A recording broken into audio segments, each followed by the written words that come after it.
Umwana agiye gukarabya umwana mu gitondo n'ibisanzwe, ndangije umwana agiye kumukarabya ahamagaye mama we aramubwira ngo mukarabishe isabune mu gitsina kandi atari kubyo namwishyura. Nyina wo kugira ngo aze musobanurire yaje arankubita, ndangije ndamubwira ngo rero kugira ngo nkubite mukarabire, arabyanga yahise asohoka hanze azanye igiti arankubita.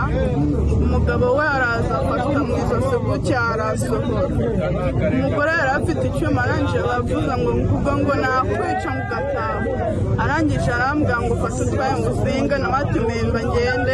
Arangije ahita afata imyenda yanjye ahita ayisohora inyuma y'igipangu, n'igikapu cyanjye yagiciye anyirukana nyine n'imbunda. Mwarimo marangiye kingana iki? Wahembwaga mgahe mu kwezi? 30. Ibyo wakorewe wabyakiriye ute? Uramwishyuza amafaranga angahe? Yamuhohoteye. Iki